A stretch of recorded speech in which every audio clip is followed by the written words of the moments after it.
Welcome, everyone. Thank you for joining us today. I'm Julie Sweetkind-Singer, the Senior Associate University Librarian for Collections and Public Services here in Stanford Libraries. It's my pleasure to welcome you in person and to our live audience on Zoom to the 14th Dr. Sam-Chung Hsieh Memorial Lecture today on the 20th anniversary of Dr. Hsieh's passing. As an intellectual nexus on campus, the Stanford Libraries offer students, faculties, and scholars online and offline environments to explore, investigate, and collaborate. With a network of more than 20 libraries and centers, visitors can engage with primary resources, connect with journals, articles, databases, and data, partner with subject matter experts for assignments and research, and discover ways to access and manipulate collections in digital libraries across the globe. Before we introduce today's speakers, I would like to tell you a bit about the history of the Hsieh Memorial Lecture. The family of Dr. Sam-Chung Hsieh, several of whom are tuning in online today, donated his personal archive to Stanford Library Special Collections and endowed the Dr. Sam-Chung Hsieh Memorial Lecture Series in his honor of his legacy and to inspire future generations. He was born on November 13th, 1919 in Guangdong, mainland China. He received his PhD in production economics from the University of Minnesota. He began his career with the Sino-American Joint Commission on Rural Reconstruction, or JCRR, in Taiwan as a senior specialist, a chief economist, and later as Secretary General. He served as a professor at National Taiwan University and as a visiting professor at the Ford Foundation-sponsored University of the Philippines Cornell University Joint Graduate Program. When the Asian Development Bank, ADB, was first established in Manila, Philippines in 1966, he served as the director of the projects department until 1981 when he returned to Taiwan to become deputy chairman of the Council of Economics Planning and Development. From 1983 to 1989, he was the chairman of the Bank of Communication, Taiwan's National Development Bank. He was appointed as governor of the Central Bank of China, a position he held from 1989 to 1994. From 1994 to 1999, he served as chairman of the executive board of the China Trust Bank. From 1999 to 2003, he served as the chairman of the Industrial Bank of Taiwan. Additionally, he served as a member of the Board of Trustees of the International Rice Research Institute, IRRI, a member of the Board of Directors of the Metropolitan Bank and Trust in Manila, Philippines, chairman of the Tsinghua Institution for Economic Research, and as deputy chairman of the Cross-Straits Exchange Relations Council with mainland China. Dr. Hsieh was married to Alice Hsieh for 58 years. They have 2 sons, 2 daughters, and 11 grandchildren. He passed away on April 24th, 2004 in Los Angeles, California at the age of 85. Here is a listing of the past speakers in this lecture series. As you can see, we've been very fortunate to have an incredible selection of speakers over the years and are delighted to include Dr. Lee in this group. With that, I'm going to hand over the podium to Chenggang Xu, a senior research scholar for SCCEI, the Stanford Center on China's Economy and Institution, to introduce today's guest speaker. He was a featured speaker, as you'll see up here on our board, in 2019, and it's a pleasure to welcome you back here today. Stanford Libraries and SCCEI have been partnering since 2019 to bring the Memorial Lecture to campus, and we are thrilled to be collaborating again on this year's lecture. Over to you.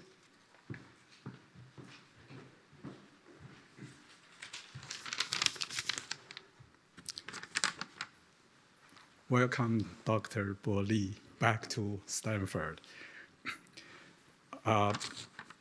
Dr. Bo Li is Deputy Managing Director of the IMF since August 2021. He is responsible for the IMF's work on about 90 countries, as well as on a wide range of policy issues. Before joining the IMF, Dr. Li was a deputy governor of the PBOC, China's central bank. Dr. Li obtained his PhD from Stanford University in economics, a JD from Harvard Law School, and received undergraduate education from Renmin University of China. After his PhD, Dr. Li worked as a lawyer at Wall Street until 2004. And from 2004 to 2018, Dr. Li worked in the PBOC, responsible for the monetary policy, and also another department called Monetary Policy 2, and the legal and the regulation departments. And from 2019 to 2021, Dr. Li was the vice mayor of Chongqing City, which is the largest municipality in China, with a population of over 30 million. And he was responsible for the city's financial sector, development, international trade, and foreign direct investments. And today, Dr. Li is going to deliver his lecture in a different kind of format called fireside chat. But actually, it's just a change of format, it's the lecture. And the chat is going to be with me, the moderator. And after that part, so we're going to open the floor for questions. So that without further ado, let's welcome Dr. Li to give his talk. Good afternoon, friends and colleagues, ladies and gentlemen. Thank you very much for the great honor of inviting me to deliver the Dr. Sam-Chung Hsieh Memorial Lecture. It is wonderful to be back on this campus where I spent years as a PhD student. I spent hundreds of hours studying in this library. I did not imagine that I would one day return to this building to deliver this prestigious lecture. Thank you again for this invitation.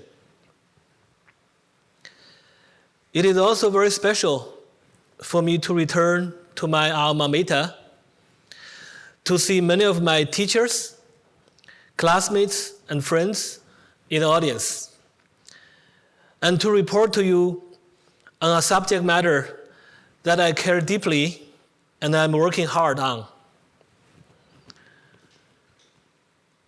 I'm also humbled and inspired by Dr. Hsieh's life and career. He devoted his career to a range of economic issues, including agricultural development, international finance, central banking, technology, and many others. I chose to speak today about climate change, not only because it is one of the most urgent policy matters of the day, but also because it intersects with many aspects of Dr. Hsieh's career. I would like to start by asking all of you a question. Please raise your hand if you have personally witnessed or experienced the effects of climate change in the recent past. Please. Thank you. Every one of us has. One of the most sobering parts of my job as Deputy Managing Director of the International Monetary Fund is to hear directly from people, from youth climate activists, to professors, to business people, to presidents and prime ministers, telling me how climate change directly impacts their families, communities, and countries. And seeing climate impact for myself all over the world, let me show you some pictures. The first one is in my own backyard, just a few blocks from the IMF. This is a photo of the tidal basin in Washington, D.C., right between the Washington Monument and the Jefferson Memorial. Over the last 100 years, the tidal basin water level has risen 6 feet through a combination of sea level rise and land subsidence. Rising waters have drowned many of the tidal basin's famed cherry blossom trees. The US taxpayers are now spending $113 million to build a higher seawall designed to withstand the next century of rising water levels.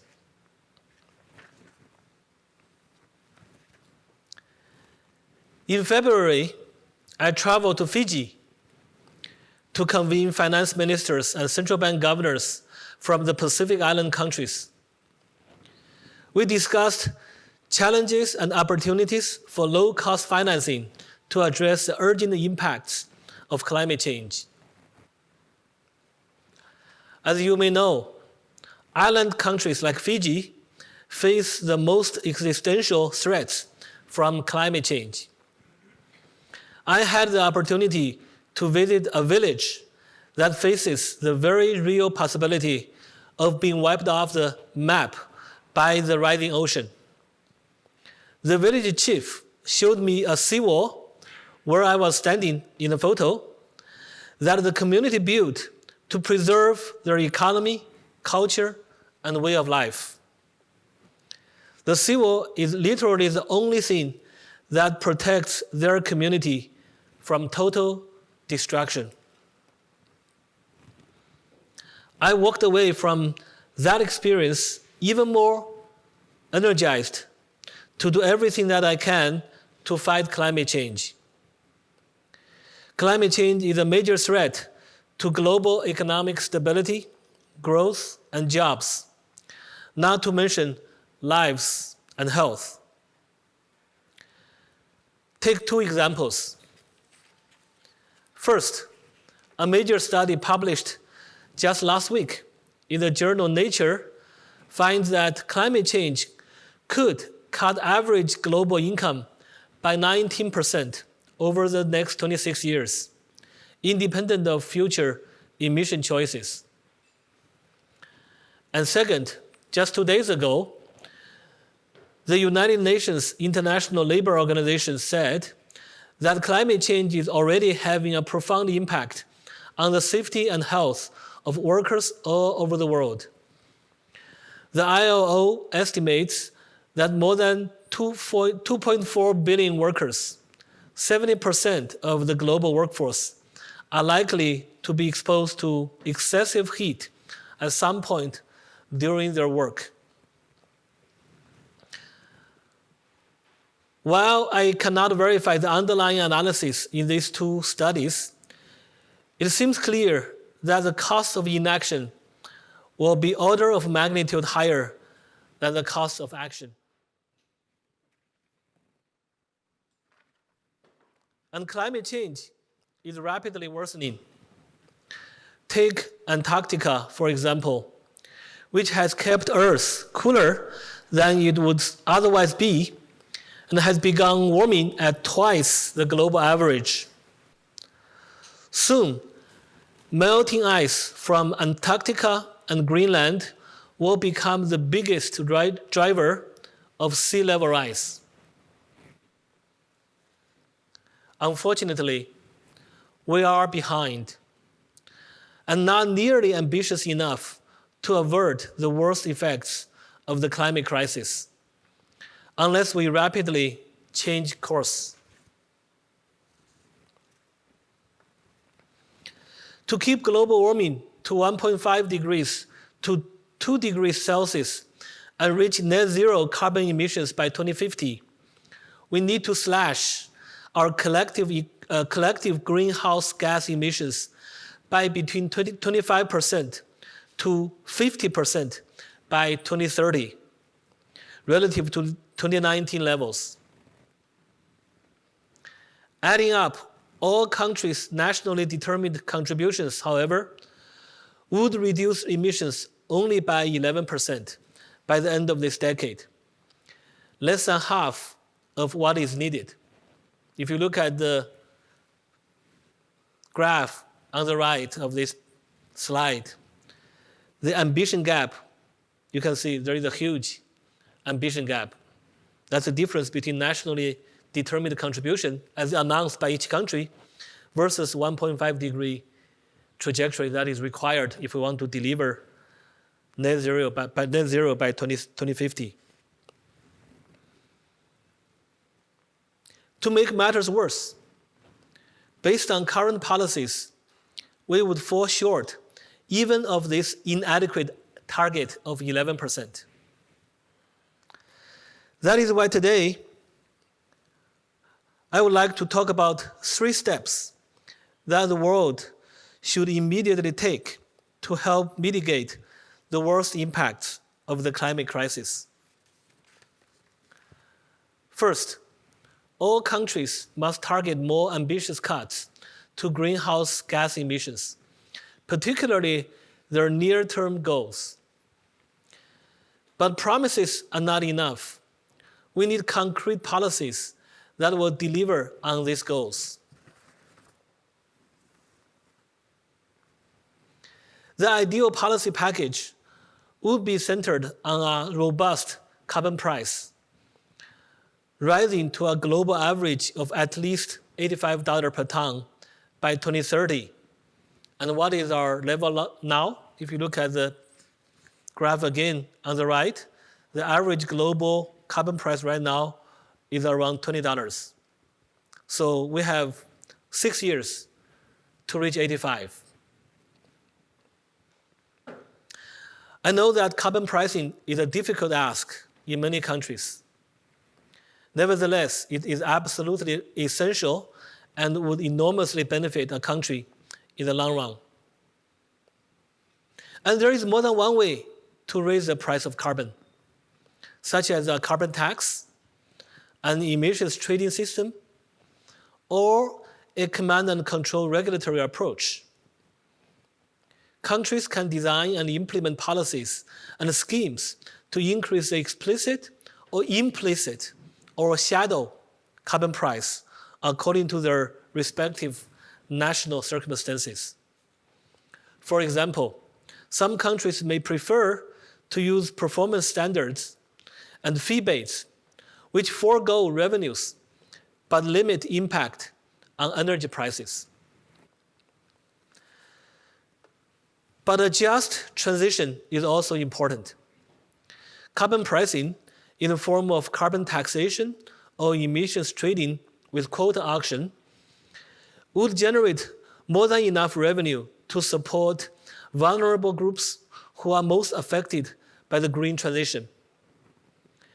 In fact, our analysis shows that around 20% of carbon pricing revenues can more than compensate the poorest 30% of households, leaving funding for other priorities such as green investments and the sustainable development goals. To make this happen, international cooperation is key. Consider this: an agreement between the US, China, India, and the European Union would cover over 60% of emissions and could spur the rest of the world to action. Cross-country equity and fairness are also important considerations. We know that the countries that have emitted the least are at the highest risk. Think of island countries in the Pacific and the Caribbean. Think of Fiji, for example. Advanced economies could therefore pay a higher carbon price, while developing economies could pay less. Damaging fossil fuel subsidies, which act as a negative carbon tax, have risen to a record $1.3 trillion annually in explicit fiscal costs alone. Countries can start by phasing out such harmful subsidies. This brings me to my second priority, climate finance. The path to net zero by 2050 requires low carbon investments to rise from $900 billion in 2020 to $5 trillion annually by 2030 for mitigation purposes alone. Of this figure, emerging markets and developing economies need $2 trillion annually by 2030, with the bulk of the financing for these low carbon investments required from the private sector. Our analysis shows that the private sector's share of climate finance must rise from 40% to between 80 and 90% of the total in emerging markets and developing countries by 2030. To reach the investment scale needed also means overcoming barriers that hold back private sector investors, particularly the risk profile of climate investment in countries where the macroeconomic, policy, and institutional backdrop is often challenging. Governments must play their part. In addition to getting the carbon price right, governments need to strengthen macroeconomic fundamentals, deepen financial markets, improve policy predictability, and foster institutional and governance frameworks. Private sector investors also have a crucial role. Currently, only a small portion of fund managers explicitly aim to create a positive climate impact, while far more investors make investment decisions based on broad considerations that don't necessarily focus on climate issues. So better labeling that credibly signals funding to reduce greenhouse gas emissions would help align financial flows with climate goals.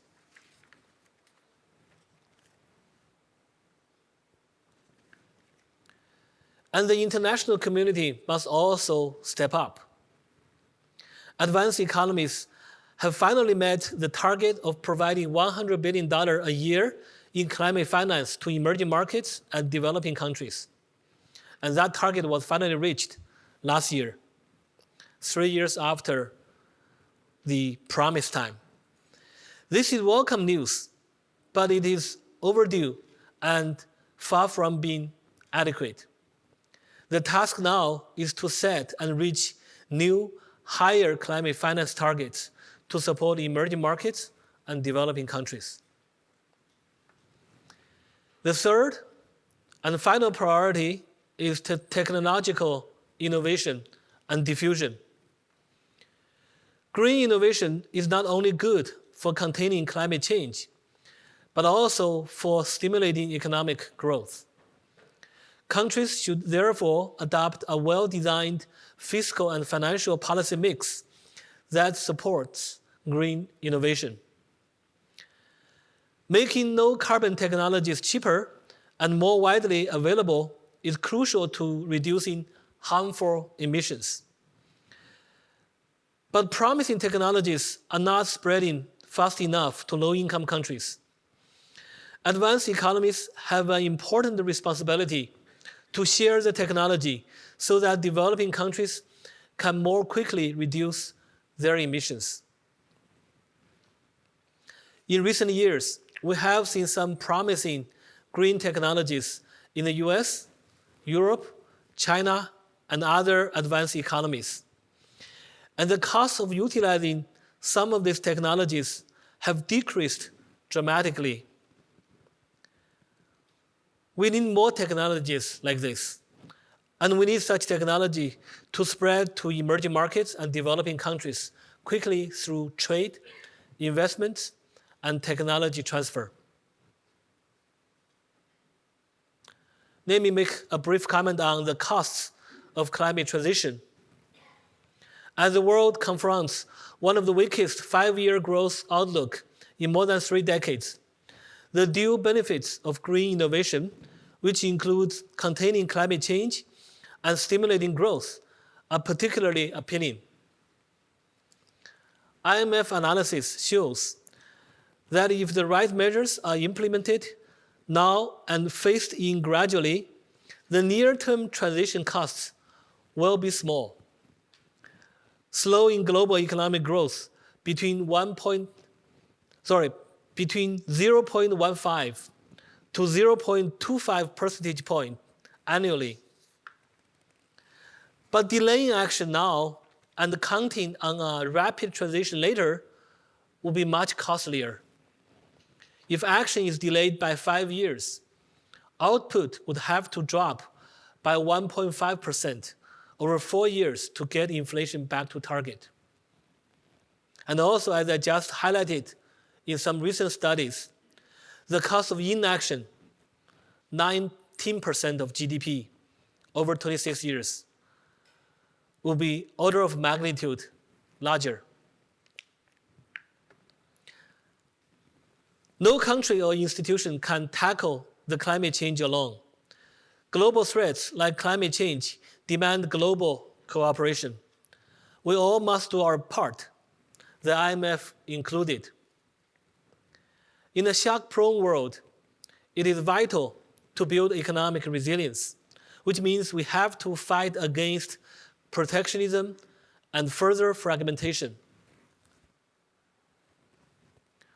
Our analysis shows that trade fragmentation alone could reduce global economic output by as much as 7% annually over the long term, about $7.4 trillion in today's dollar, with particularly grave consequences for emerging and developing countries.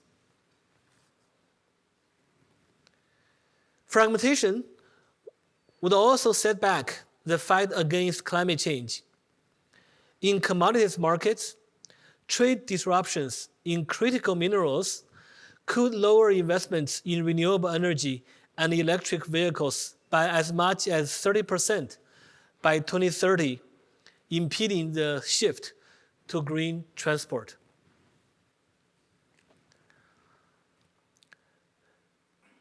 Ladies and gentlemen, as I just highlighted, we are falling behind in combating the climate crisis and not being ambitious enough.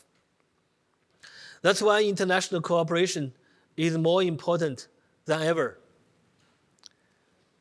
Stanford University plays an important role in promoting dialogue on the world's most pressing issues, including climate change. Speak up.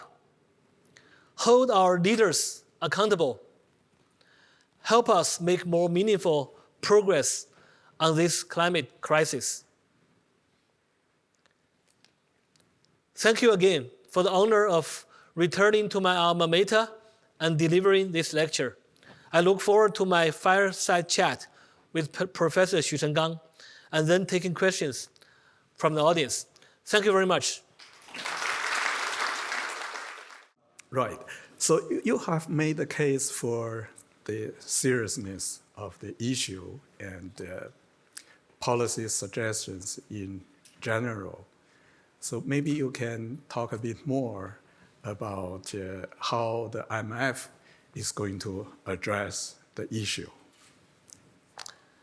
Thank you, Chenggang. IMF is, our mandate is to safeguard global macroeconomic and financial stability. And in 2021, IMF board approved our first ever climate strategy because we realized that climate has become a what we call macro-critical issue for the world.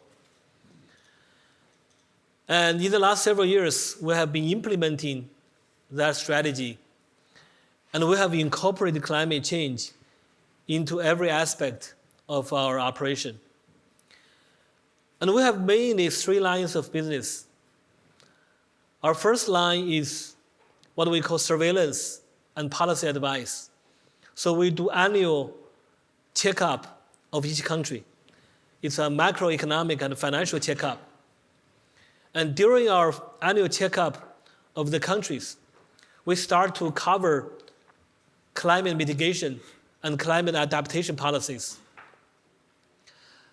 For example, for the large emitters, we cover climate mitigation policy and also their relationship with fiscal, with financial, and other macroeconomic policy. For another example, we also cover for vulnerable countries like Fiji, those island countries that are vulnerable to climate change. We cover adaptation policies and also how macroeconomic policy can support their adaptation efforts. So that's our first line of business. Our second line of business is what we call capacity development or technical assistance. So we are now helping many countries to incorporate climate change into their macroeconomic and financial policy framework. For example, green budgeting, green PFM, green public financial management, CPMA, climate public investment management assessment. So we have a number of what we call CD products that have incorporated climate change into those products so that we can help our countries to incorporate climate change in their macroeconomic and financial policy framework. And finally, our third line of business, which is lending. We are a lender of last resort. We are a crisis lender. But we also created a new instrument called RST, Resilience and Sustainability Trust. So it's the first long-term instrument in the history of IMF. So it's a 20-year loan with a 10.5-year grace period and at concessional interest rate. So this one is not, we're not waiting for country to get into crisis. This one we are saying we want to help you to prevent your long-term crisis. If you don't do now, you may face a long-term crisis of climate. So we help them to get prepared for the long-term structural challenge of climate change. So overall, as we can see that our surveillance, our capacity development, and our lending, we have incorporated climate into our line of business, and we are doing a lot of interesting work analytically, but also financially to help our members to deal with this long-term challenge of climate change. Right. Since you were a vice governor of the Chinese Central Bank, so maybe you could explain a little bit what you did about this kind of issues with the Chinese central banking. Thank you. When I was at PBOC, we also did a lot. Even now, of course, even after I left, we still, PBOC is, the Central Bank of China.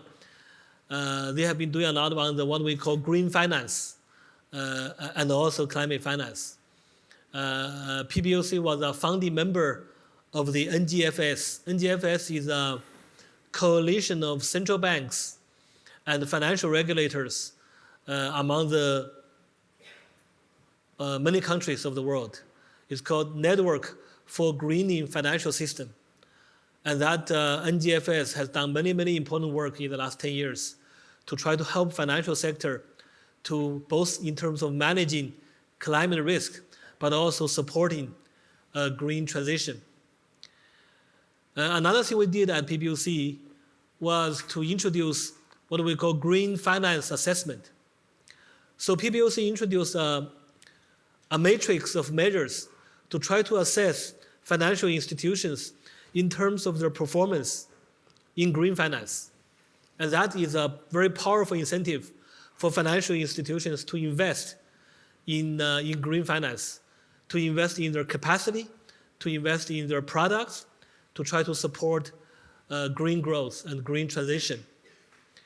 And finally, in 2021, PBOC introduced a new instrument called Carbon Reduction Supporting Facility. So PBOC was one of the first central banks of the world to introduce a central bank facility to try to provide low-cost financing to financial institutions. So financial institutions can use those funding to support green transition. So this work has been not only at PBOC, we are seeing more and more central banks around the world trying to put green finance as an important topic and important aspect of central bank policy. Right. So fighting against climate change involves a huge amount of investments. But once involving investments, then we have to rely on markets, but market may not always work. So what are the major sources of market failure in this area? And in particular, when we are caring about emerging markets and underdeveloped economies. So what should we do? And particularly what the IMF is going to do. Yeah, it is indeed a very, very challenging aspect of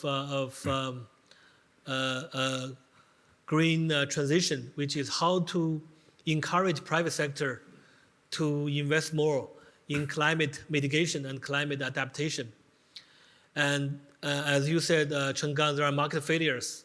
That means public sector have to play a role in order to correct some of those market failures. So there are some very common and very obvious market failure. One is, of course, externalities, right? Because many of the activities, the high carbon emission activities, they produce negative externalities that are not reflected in the price that they charge, those externalities are creating market failure. I mean, the other side of the coin, of course, is those mitigation projects are generating positive externalities that may not be captured by the investors. So we also need to figure out how to support those investment in the climate mitigation projects, given the positive externalities. Another market failure is also very common, which is public good, right? Because many of the adaptation projects, they are public good. And for public good, of course, it's a classic market failure, right? We need public sector to intervene.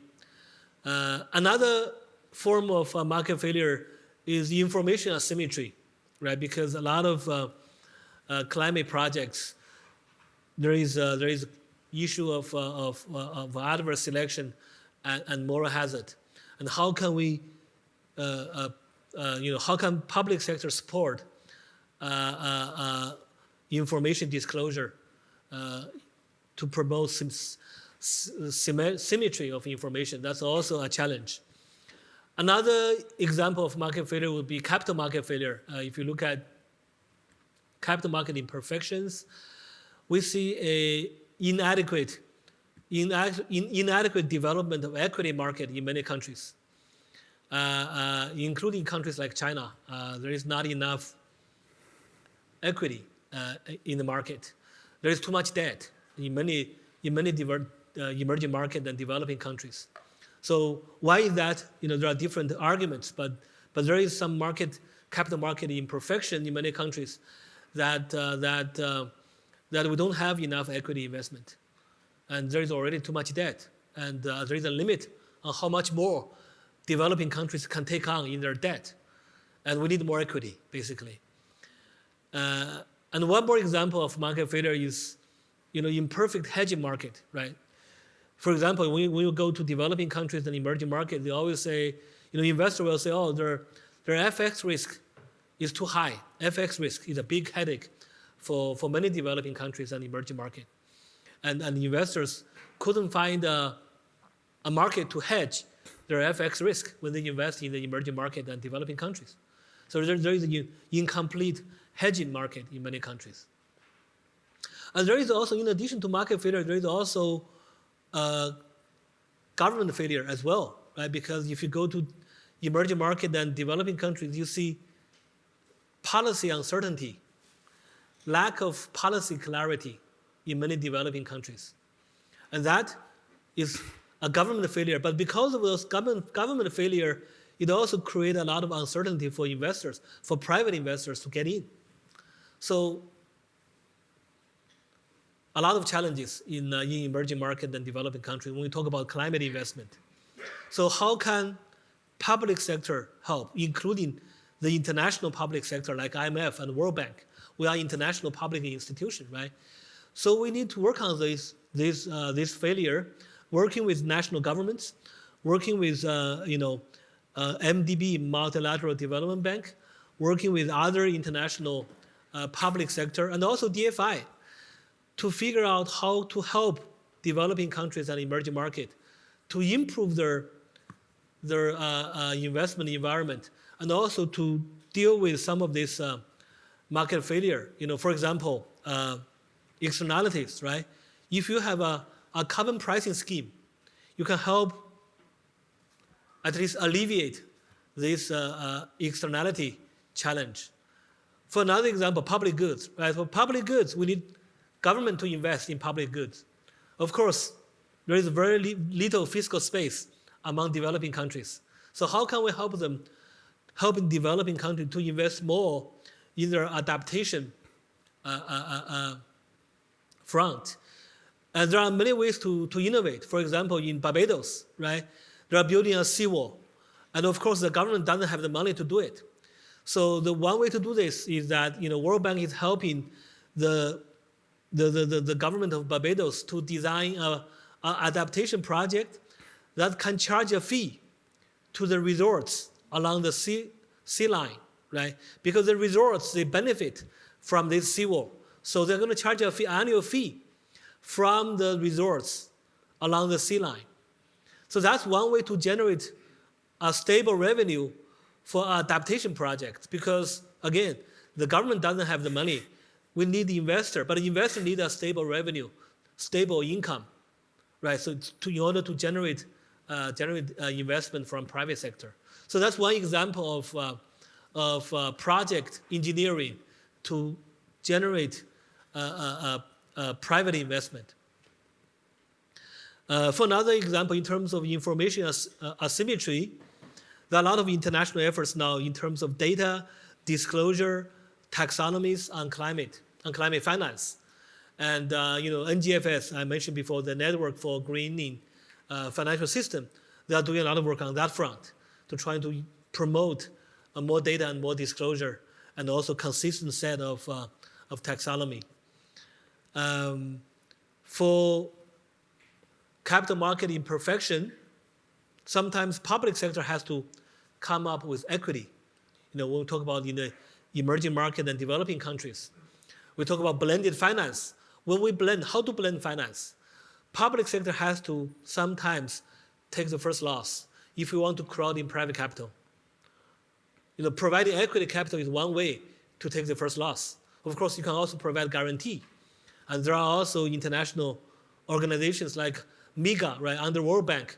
It's an institution that provides guarantee to try to de-risk for private sector to come in.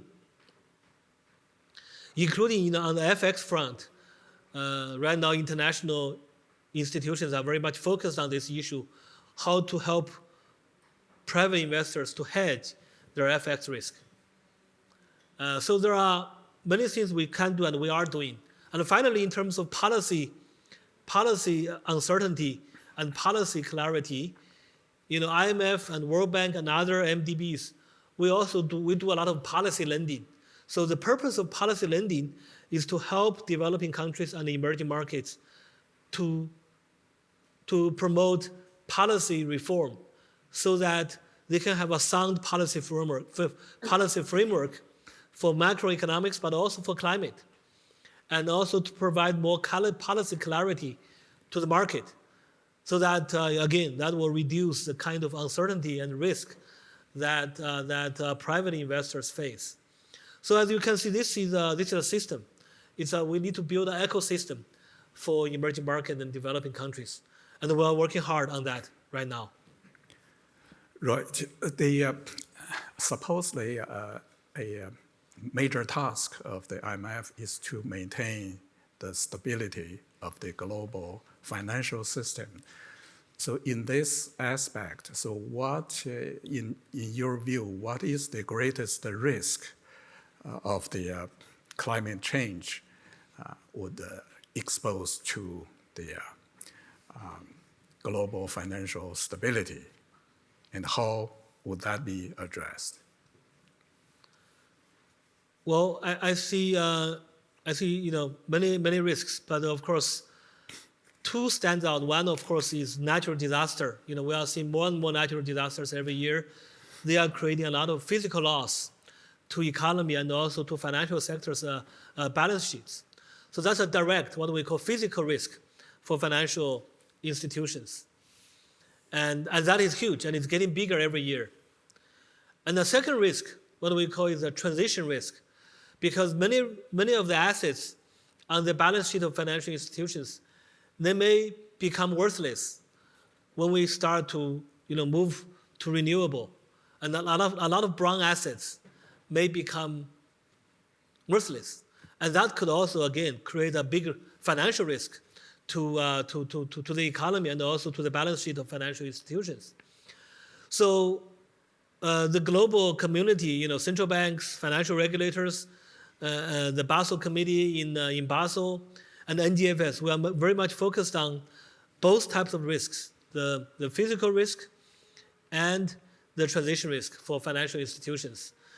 And to manage both risks requires not only mitigation efforts of all the countries together, adaptation efforts of all the countries together, but also in terms of financial regulation and financial sector preparedness. There are many things that can be done in terms of their capital level, their reserves, and their risk management.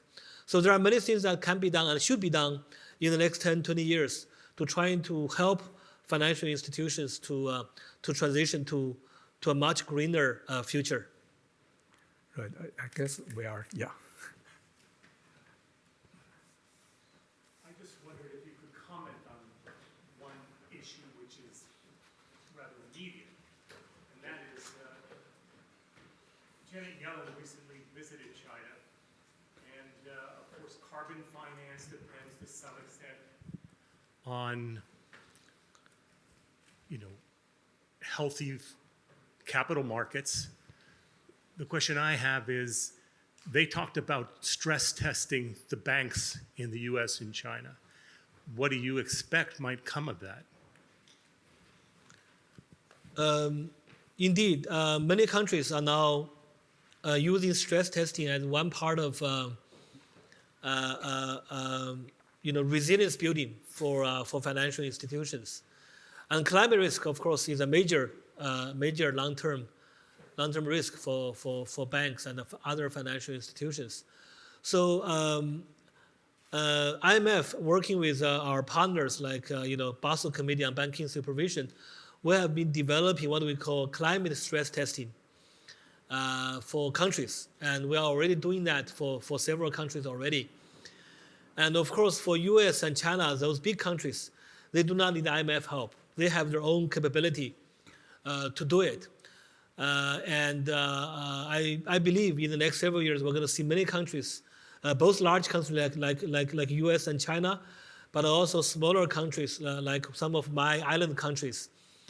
Either with international help, the smaller countries will have international help from IMF, but also by themselves, like the bigger countries, they will do it by themselves, like US and China. They are going to start to do climate stress testing for banks and other financial institutions. So in terms of what we expect from this kind of climate stress testing, is that we want to use those stress testing to identify the weak points, the fragilities in the system, with respect to both the physical risk and the transition risk. It is likely that in some countries and in some banks and some other financial institutions, we may need more capital in the long term to deal with a climate challenge. But again, the international community are working together to develop that framework because some of the risk is remote, and it's not next 1 or 2 years. It may be next 5 or 10 years, and when it is longer in the horizon, our model is less reliable in terms of how to predict, how to forecast the kind of capital and reserves that may be required to deal with some of the longer term climate risk. But we are trying, and we are hoping that in the next several years, we can learn quite a bit from this exercise.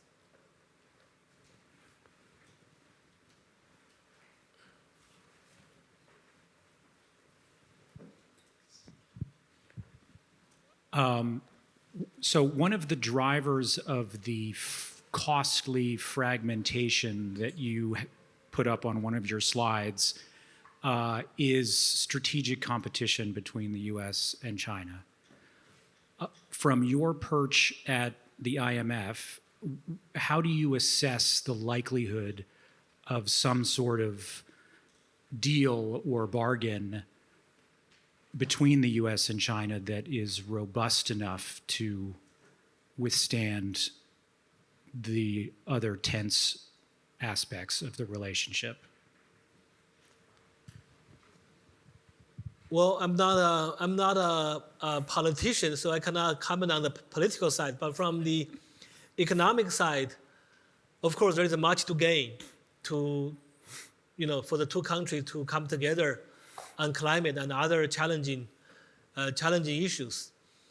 And I think I'm still hopeful that U.S. and China can come together on some of the challenges, even though there are differences in opinion in many issues.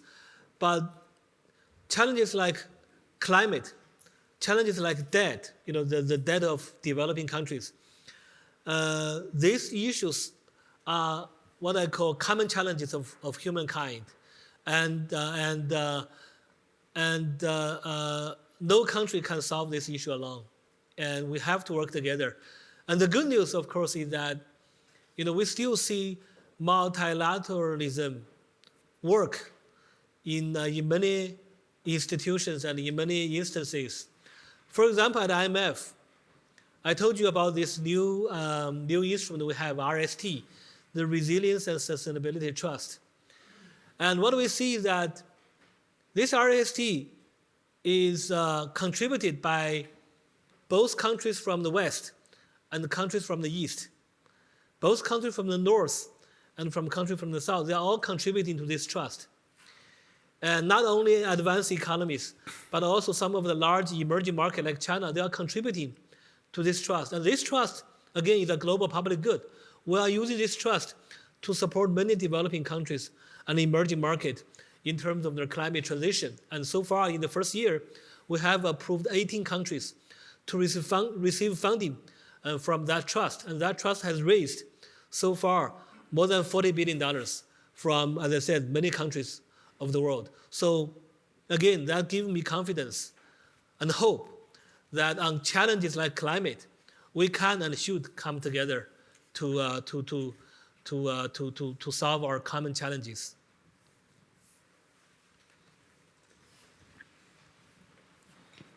Did you raise your hand as well? Okay. Thank you very much for taking the question. My question is actually following the trade fragmentation we're talking about.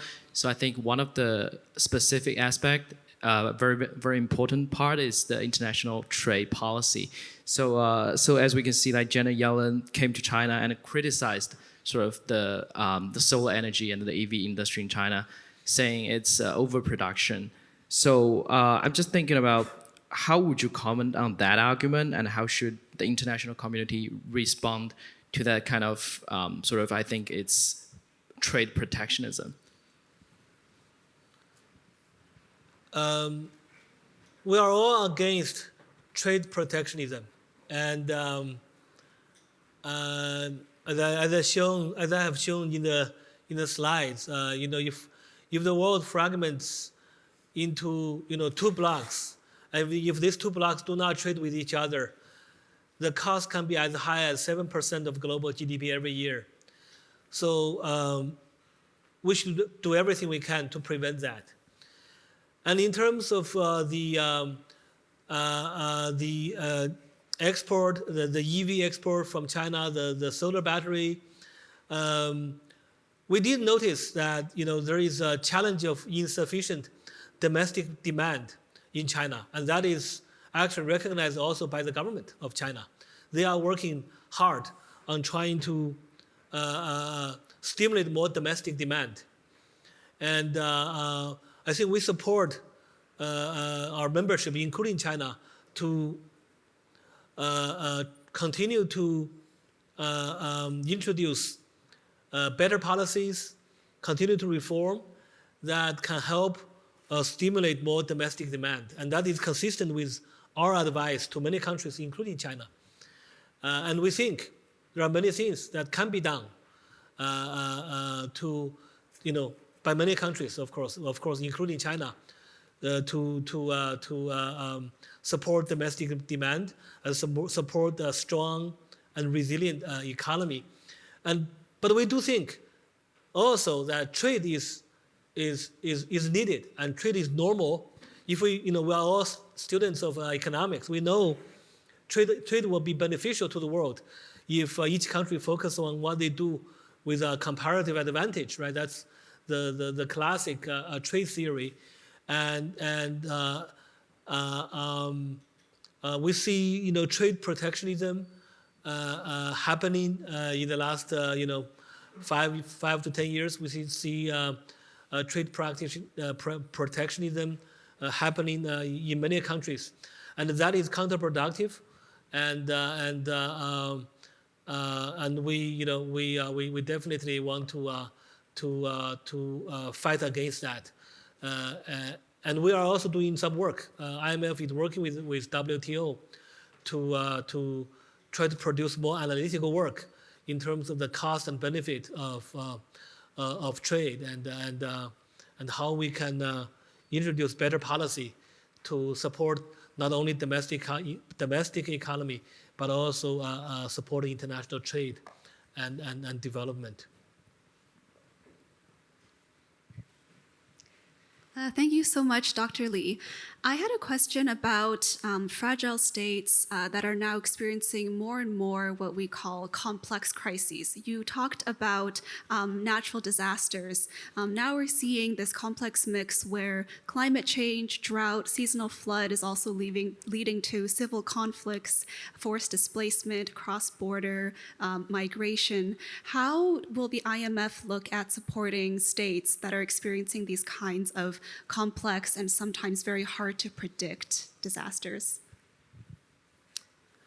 Thank you for that question, because we indeed introduced a specific strategy for what we call FCS, fragile and conflict affected states.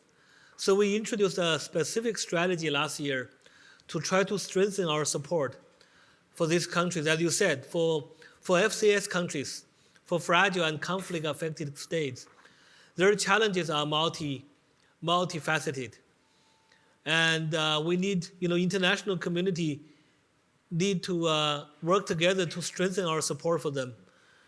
And for IMF, we had, as I said, we adopted a specific strategy for these countries last year, and we basically trying to use all the lines of our business together, capacity building, technical assistance, surveillance, policy advice, and also our lending instruments. And also to strengthen our engagement with these countries in terms of, open up a res rep office, for example, and working with our MDB partners, World Bank and other partners, to have to convene the roundtable so that we can all sit together to discuss how we can support this country, because they are facing multifaceted challenges, and no international institution alone can solve their puzzle. We need to work together. So, as after we adopted that strategy, we are already seeing some fruits in several fragile states. For example, PNG, Papua New Guinea. I was there 2 months ago, and PNG has a program with IMF right now. We are helping the country to build a modern fiscal system, to build a modern monetary policy framework, and also to have a sound policy framework so we can also attract funding from other MDBs like World Bank, Asian Development Bank. They are also coming in with their funding and to support their projects.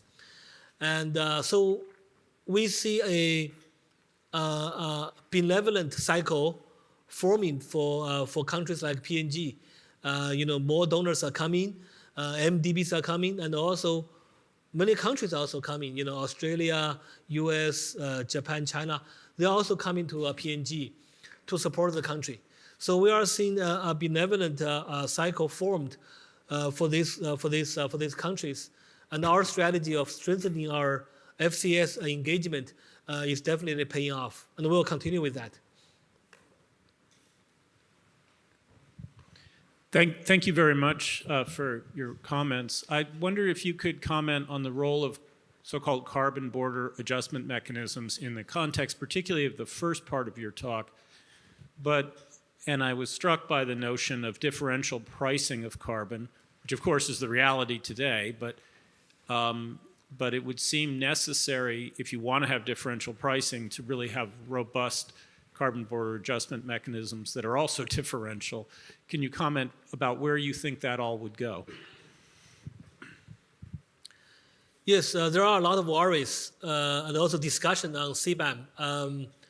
I think from a macroeconomic perspective, we think carbon pricing should be the key piece of a global carbon policy.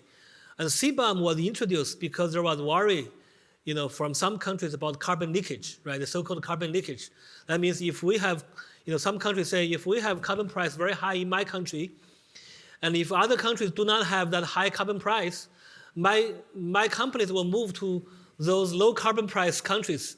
So I'm going to lose our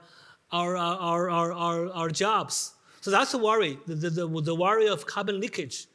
I think was the motivation, behind many countries' CBAM policy, and it's understandable. It makes sense from climate mitigation perspective. But we think that if we have a global carbon pricing compact, right? So every country agree to a carbon price, and advanced economy can agree to a higher price, and developing country can agree to a lower price. And if every country follow that price, then I think my argument would be that there should not be any CBAM if countries follow that global agreement, right? So the foundation is that if we have a global agreement on carbon pricing, there is no need for CBAM, first of all, and there should not be any CBAM because countries are following that global agreement. Of course, right now there is no such agreement. That's why we want to promote that agreement. We are saying that if the large emitters do it first, US, China, India, European Union, if they do it first, if they reach a carbon pricing agreement, and the other countries will follow. And if there is a global agreement, and if countries are comply with that agreement, then there should not be CBAM.